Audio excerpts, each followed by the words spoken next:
Мен мынау Ержар Агро ЖС-нің директорымын. Ержар Агро 500 гектар суармалы жеріміз бар.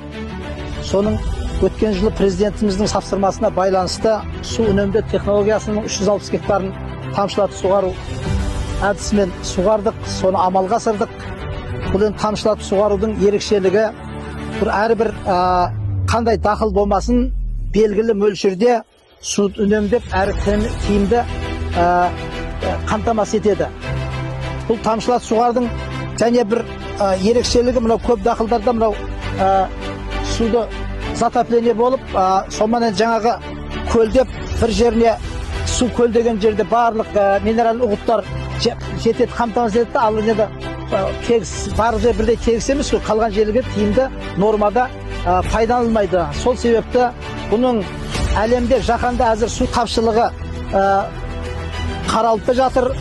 Сол себепті біздің президентіміз Қасым-Жомарт Кемелұлы біздің Қазақстанда диқандарға осы мынау тамшылатып суғару әдісін амалға асырыңдар деп тапсырма беріп, соны өткен жыл біз толық амалға асырдық. Биыл соны жалғастырып жатырмыз.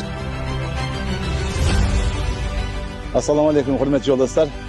Мен мынау Тұрар шаруа қожалығының бас маманымын. Аты жөнім Әлем Тастанбек.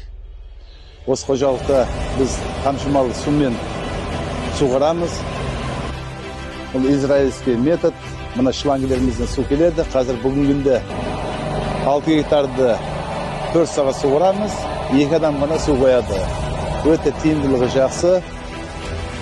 Мынау бұның тамшымалы судың ең пайдалы жері су эконом болады біріншіден. Үнемді суды, ешқандай суды ешақ етпейді. Екіншіден өкімет жағынан да өте көп субсидия жәрдем беріледі. Биылғы жылы Құда қаласа 85% өкімет жағынан субсидия қарастырылып жатқан екен. Ол өте тамаша. Бізге осы тамшылатып су өте үнемді.